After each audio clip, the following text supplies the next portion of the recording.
Než začneme, bych vás poprosit o malou laskavost. Opravdu se snažím dosáhnout hranice 1000 odběratelů. Je to pro mě nesmírně důležité číslo. Klikněte prosím na tlačítko odebírat. Je to jen jedno kliknutí, ale pro mě je to obrovská motivace k tvorbě dalších videí. Moc vám děkuji. Největší země světa je plná tajemství. Rusko. Kdysi to bylo Karské impérium. Největší země světa je plná tajemství. Rusko. Kdysi to bylo Carské impérium. Uprostřed Jekatěrinburského lesa, města na Uralu, stojí kaple. Každou neděli se zde mniši modlí za odpuštění hříchu, který vrhá temný stín na ruské dějiny. Vražda cara Mikuláše II. A jeho rodiny. Po 23 letech na trůně byl. V roce 1917 byl donucen abdikovat. Je zdokumentováno, že řekl: Bůh ví, že jsem na svou úlohu nikdy nestačil. Musel, o několik měsíců dříve, tušit, co se stane. Karova rodina je zatčena. V noci ze 17. července 1918 je probuzena ze spánku a na Leninův rozkaz odvedena do sklepa. Celkově byla ruská monarchie odsouzena k zániku. Mají tušení, co je čeká. Na tapetě v Jekatěrinburské kopce je citát Heinricha Heineho. Belšasar byl téže noci zabit svými služebníky. Prezidenti jsou vražděni z politických důvodů. Ale celá rodina. To udělali oni. Prezidenti jsou vražděni z politických důvodů. Ale celá rodina to udělali oni. Romanovské impérium. Carská dynastie vládla Rusku 300 letí. Jejich nepředstavitelné bohatství se dodnes odráží v nádheře jejich sídel. Mýty a legendy obklopují kdysi mocnou vládnoucí dynastii. Jejíž osud byl spečetěn téměř před 100 lety. Téma bylo dlouho tabu. Nikdo o tom nemluvil. Bylo nebezpečné se o to vůbec zajímat. Celá záležitost sahá tak daleko. Je to tragédie s dlouhou historií. 60 potomků Romanovců dnes žije roztroušeno po celém světě. Mnozí odešli do exilu v Paříži. Jako Ksenia Sfiris, sestřenice posledního cara. Jeho sestra mohla utéct se svou rodinou. Jako Ksenia Sfiris, sestřenice posledního cara. Jeho sestra mohla utéct se svou rodinou. Jsou potomky velkovévodkyně Ksenie Ruské. Protože moje rodina před revolucí hodně cestovala, měli jsme všude domy. A domy se všemi jejich interiéry, nábytkem a obrazy byly poklady. Poté, co uprchli do Francie, mohli hodně prodat a dobře z toho žít. Mladší generace zná minulost svých předků jen z vyprávění a z obrazů, které po sobě zanechali. Dívkám vyprávíme trochu o rodinné historii, ale ještě ne moc. Kousek po kousku. K ruským předkům patří Petr Veliký, hvězda rodiny. Kateřina II. Také veliká, která je ve skutečnosti Němka. A Mikuláš II., poslední Romanovec na carském trůně. Moje matka vždy říká, že je to důležité, protože je to důležité.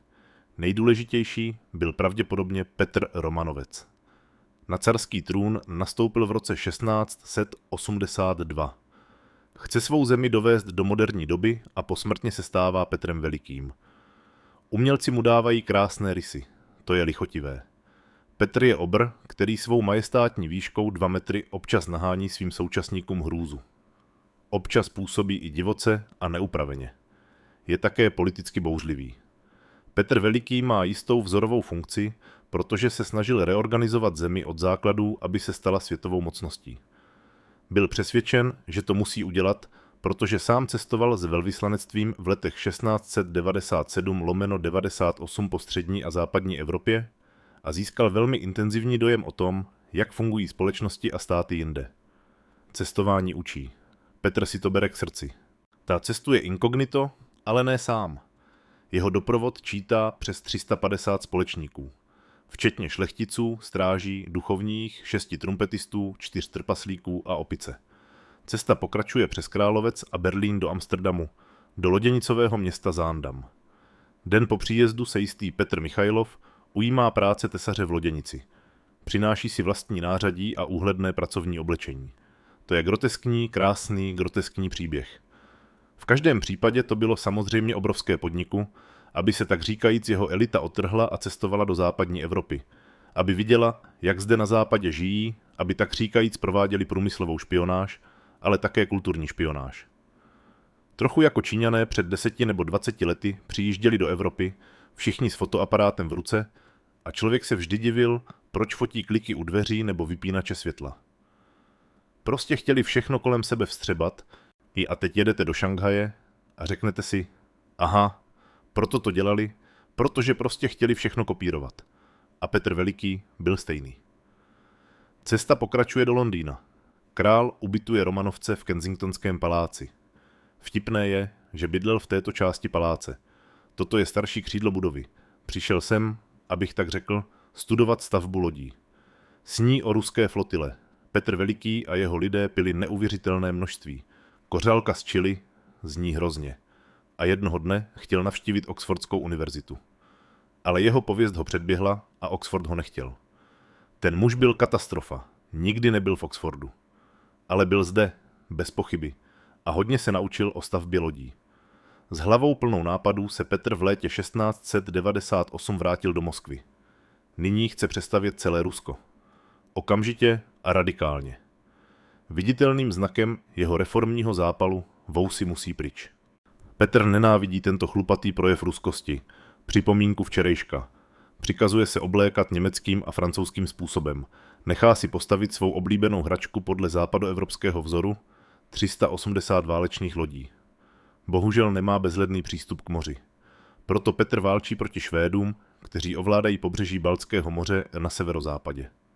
Stále! Protože Petr dobývá východní cíp Finského zálivu. A v roce 1703 tam nechá postavit pevnost. Petrohrad. Nové hlavní město carského impéria.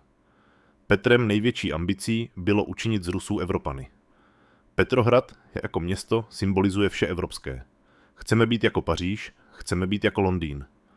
Ale proti tomuto modelu Petrohradu, stojí jakoby druhý model, totiž toto Rusko Ivana Hrozného. A právě tyto dvě vize zaměstnávali každého ruského vládce od Petra Velikého. Kdo dnes sleduje politiku v Rusku, objeví paralely s dávno minulými časy. Kreml, kdysi sídlo carů. Dnes sídlo prezidenta Putina. Rusko se vrací k tradici Romanovců. Také v symbolech od roku 1993 je vlajka opět bílá, modrá a červená. Suvenýr Petra Velikého z Nizozemska. Putin má zájem na silném a velkém Rusku, které se má stát hráčem ve světové politice, a v tomto úsilí o prosazení Ruska jako velmoci existují jistě podobnosti s Petrem Velikým a tím, co chtěl. Ale není to vědomé spojení s carskou tradicí v jakékoliv formě, ale spíše zájem o velký, identitu formující příběh, který se týká Ruska jako celku. Je to dědictví, na které je Rusko dnes opět hrdé. Nádhera minulosti, která vybízí i k proměně. Na carském trůně kariéru dělá i Němec, Kateřina Veliká. Co pro Rusko dokázala, bylo mimořádné, ačkoliv k tomu nebyla předurčena. Byla rozenou zerbstkou. A téměř nikdo neví, jak se to vyslovuje. Předurčena. Byla rozenou zerbstkou. A téměř nikdo neví, jak se to vyslovuje. Kateřina je dcerou malého, schudlého německého knížecího rodu Anhalt-Zerbst. Její osud se však náhle mění. V roce 1745 se zprostředkováním Fridricha Velikého provdá za Petra, dědice ruského trůnu. Manželství však není šťastné. Petr je vojenský fanatik, obdivovatel Pruska a infantilní podivín, který si hraje na válku s plechovými vojáčky. Kateřina čte Voltaira a ponořuje se do státního práva. Manželé se brzy rozejdou. Hovoří se o nevěře i politické. Existovali relevantní představitelé elity, kteří zastávali i vysoké úřady a uvědomili si, že je mnohem snazší s Kateřinou mluvit a projednávat politické záležitosti než s Petrem III. A začali ji podporovat. Petr se stává carem v roce 1762. Nyní Kateřinu vyhrožuje rozvodem a doživotním pobytem za zdmi kláštera. Kateřina spřádá spiknutí. Získává na svou stranu všechny pluky císařské gardy. Kateřina spřádá spiknutí. Získává na svou stranu všechny pluky císařské gardy. 6 měsíců po nástupu na trůn je Petr zbaven moci. O týden později je mrtvý. Kateřina se cítila ohrožena. Pravděpodobně se domluvila s přáteli a řekla něco jako: Ach, můj manžel je takový otravný, kéž by už byl pryč. A oni si mysleli, že to myslí vážně a že je pryč. Kateřina si vraždu nepřála nařídit, ani o ní nevěděla. Ale těží z ní. 34 let rozhoduje o osudu země jako Kateřina II. Reformuje obrovské impérium, přitom však ztrácí ze zřetele své poddané. Ještě o 100 let později pracuje asi 90% ruské populace stále na venkově, polovina z nich jako nevolníci. Byli drženi jako otroci šlechtickými pozemkovými vlastníky. Ruský lid se nikdy neptal, co si myslí o monarchii, demokracii nebo konstituční monarchii. To se změnilo až za Alexandra II. Jeho dekrety byly prvními malými kroky k větší samosprávě na regionální úrovni. Alexandr II. Vládne od roku 1855. Chce ukončit útlak svého lidu a osvobodit své impérium od stigmatu barbarství. Ještě v polovině 19. století jsou vykořisťování a despocie na denním pořádku. Lidé umírají hlady, 10 000 umírají. Rozpoznal znamení doby, že nevolnictví musí být zrušeno a musí být zaveden jakýsi druh demokracie. S parlamentními prvky v rámci ruských struktur. Alexandr zrušil nevolnictví v roce 1861. Reformoval právní systém, poprvé Rusko zažívá dělbu moci. Na začátku své vlády zavádí do debaty pojem glasnost, tedy politickou transparentnost, čímž má na mysli svobodu projevu, a to vede k explozi veřejného mínění o tom, jak by se Rusko mělo vyvíjet. A ačkoliv byl Alexandr II. Reformátor, byl vnímán jako symbol starého systému, protože pro mnohé nešel dostatečně daleko. Vznikají tajné spolky, které obvinují carismus z každé chyby v zemi. Jedna z těchto buněk se jmenuje Lidová vůle. Její členové mají jediný cíl – zabít cara. Týdny teroristé sledují každý pohyb vládce. Znají jeho zvyky. Zasáhnou 13. března 1881. Tělesní strážci jsou těžce zraněni, jeden kolem jdoucí je mrtvý. Alexandr však vyvázne z kočáru nezraněn. Chce pomoci obětem. Mladý muž mu stojí v cestě. Dělí je jen pár kroků. Reformy umírají s Alexandrovou smrtí. Byl to nejlepší car ze všech. A velkou chybou bylo vzdát se všech jeho plánů. Nikdo nemá změnu rád. Přesto se o ní musíte pokusit. Ale jak to nyní vypadalo? Ruská monarchie již nebyla vhodná pro budoucnost. Alexandrův vnuk Mikuláš musí dovést monarchii do 20. století. V čele impéria stojí od roku 1894 jako 17. car dynastie Romanovců. Absolutní vládce, stejně jako všichni jeho předchůdci. Mikuláš II. Se ve své roli necítí dobře. Vůbec to nebyl politický člověk. Stal se carem, protože musel. Od té chvíle dělal svou práci, ale proti své vůli. Rozhodně to nebylo to, co chtěl dělat. Byl také pod pantoflem své ženy. Dělal všechno, aby jí vyhověl. Mikuláš si vzal svou lásku z mládí Alexandru. Německou princeznu z rodu Hesenských. Mikuláš si vzal svou lásku z mládí Alexandru. Německou princeznu z rodu Hesenských. Alexandra však není na dvoře ani u lidu oblíbená. To bylo především proto, že byla princeznou britsko-německého původu a nic nevěděla o ruských dějinách. O pravoslavné víře věděla ještě méně. Alexandra dala Karovi 4 dcery. Sestry Olga, Taťána, Marie a Anastázie tráví hodně času se svými rodiči a svými bratranci. Bratranci a sestřenice byli skuteční přátelé. Viděli se pravidelně. Protože můj dědeček byl ženatý s neteří Mikuláše II., byly rodiny velmi blízké. Car Mikuláš byl svědkem mých prarodičů. Viděli se na večírcích a výletech a zvali se na narozeniny. Žili život, jako žiješ ty ve svém domě a já ve svém. Děti měly vlastně docela normální život. Štěstí se zdálo být úplné, když se v roce 1904 konečně narodil dlouho očekávaný syn. Alexej, následník trůnu. Malý carevič však trpí dědičnou chorobou. Má hemofílii. I malá zranění jsou pro chlapce život ohrožující. Chudák matka.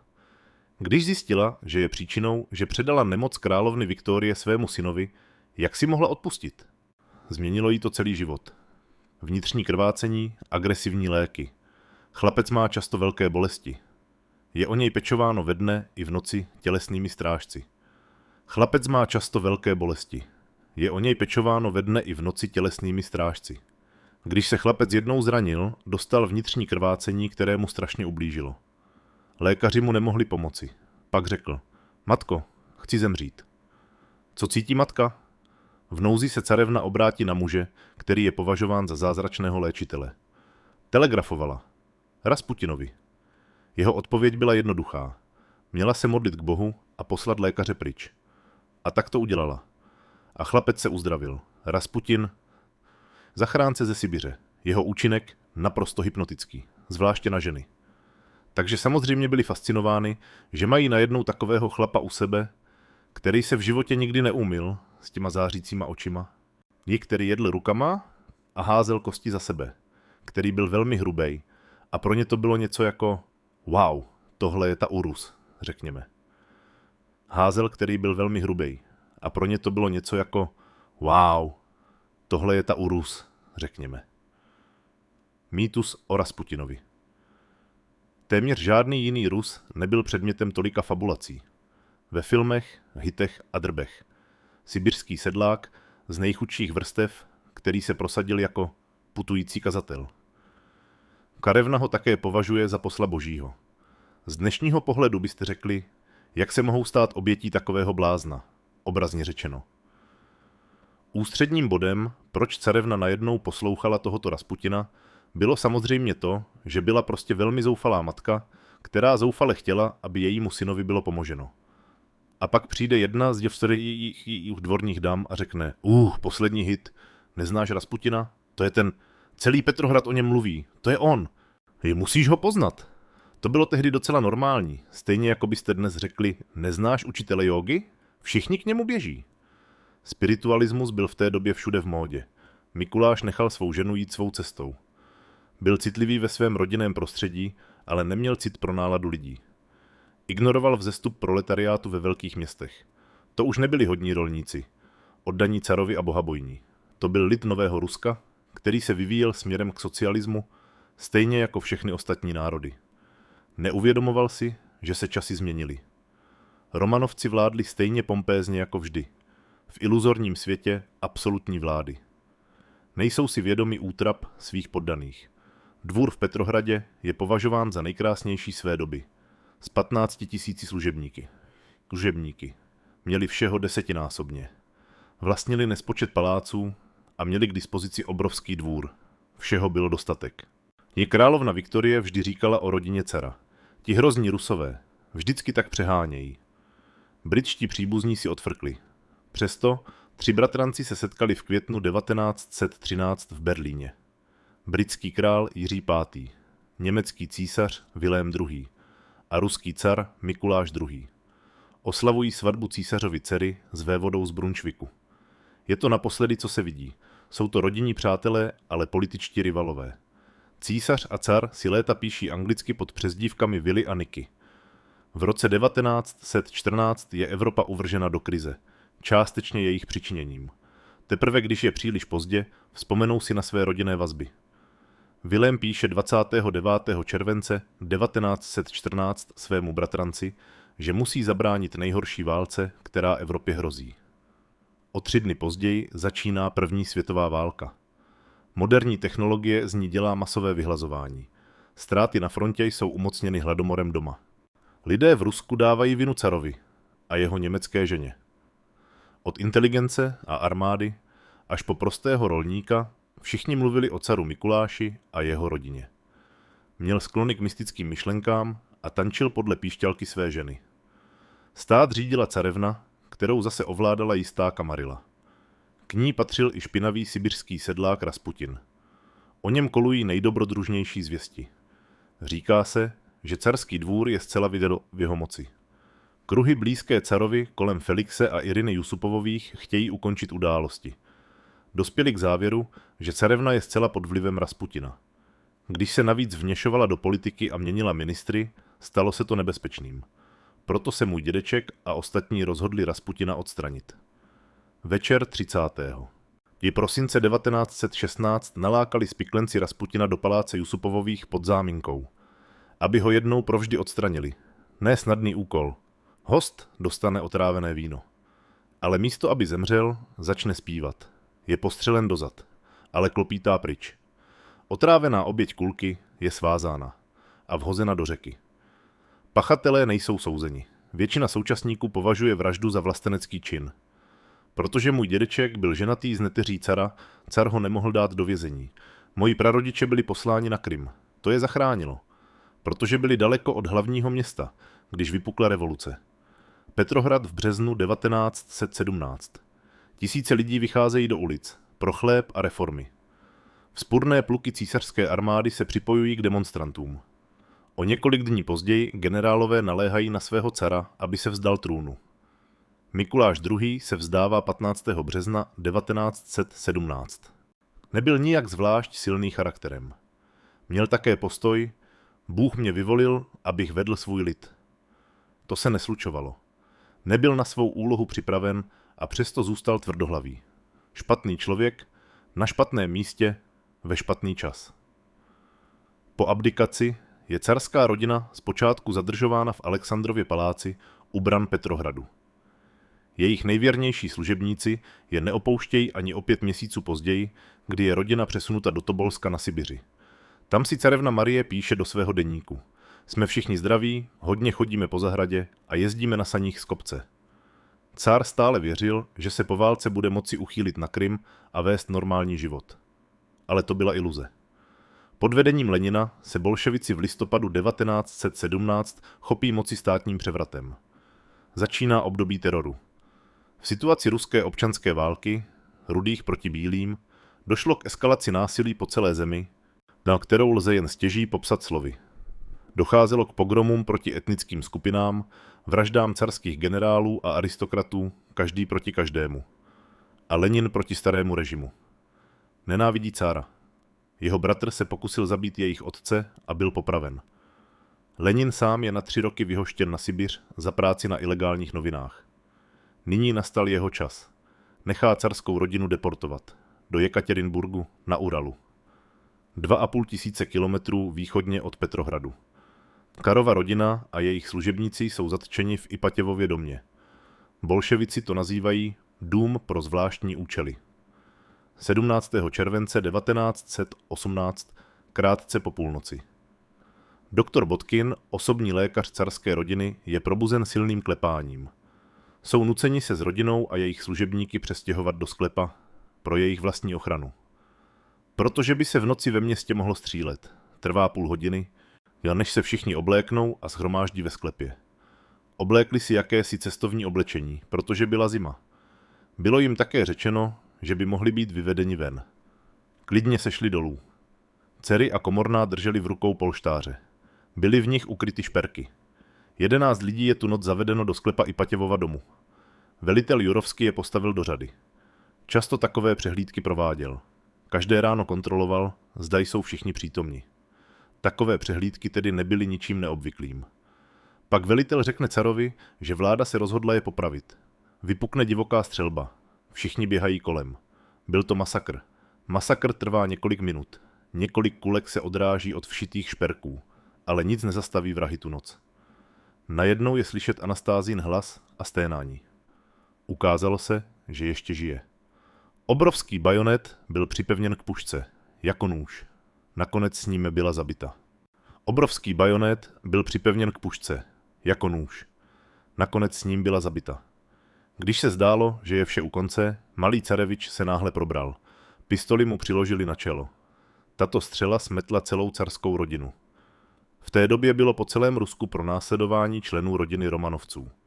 18 členů dynastie a několik lidí z jejich okolí padlo za oběť bolševikům. Snažili se jich zabít co nejvíce. Jen ti, kterým se podařilo včas uprchnout na Krym, měli štěstí. Můj otec a dědeček k ním patřili. Britský král Jiří V. posílá bitevní loď, aby zachránil pronásledované. Také carevna.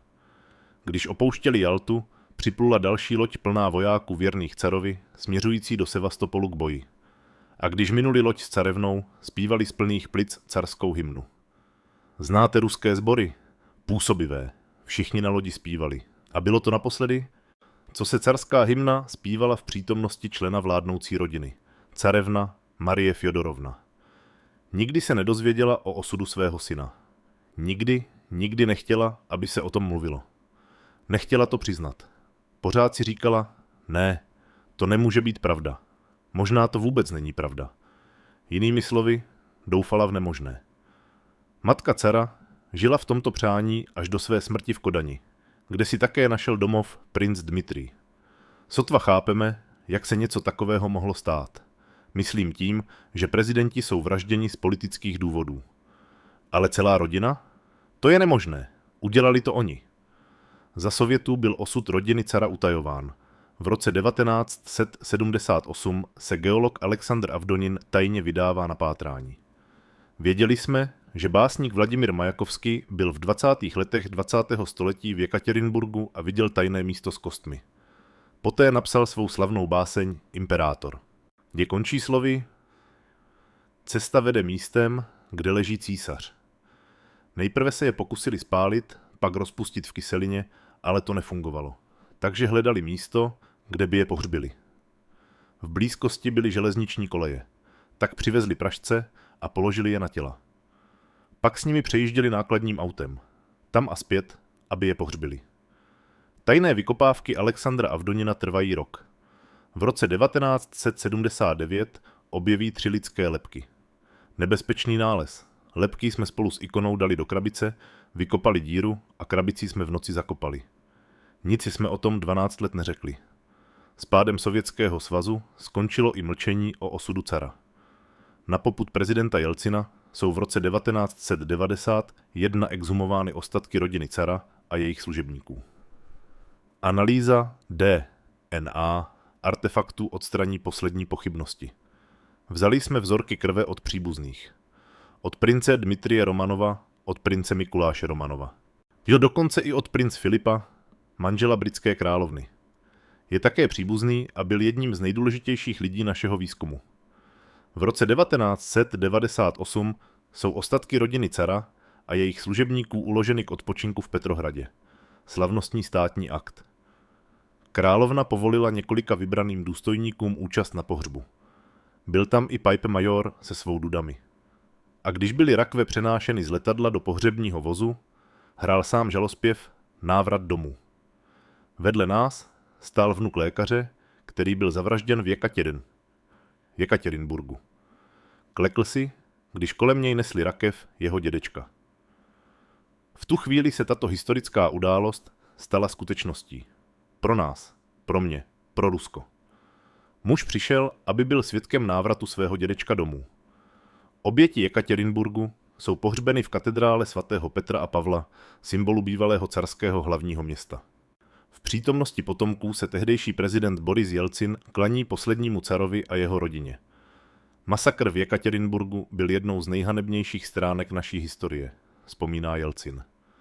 Pohřbem chceme odčinit vinu našich předků. Že tam Jelcin byl, politické kalkulace nebo ne, že jménem Ruska požádal o odpuštění za to, co se stalo naší rodině. Na to nikdy nezapomeneme. Byl to jeden z nejdojemnějších, ale také jeden z nejšťastnějších dnů, protože tam nyní odpočívají v míru. 90 let po jejich vraždě je rodina cara rehabilitována jako oběti komunistického násilí. Rusové vidí cestu od Romanovců k Leninovi, ke Stalinovi, k současné vládě, jako kontinuitu, jako součást své historie, jako součást svého pokroku.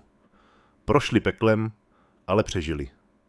S hrdostí, se silou a s odolností.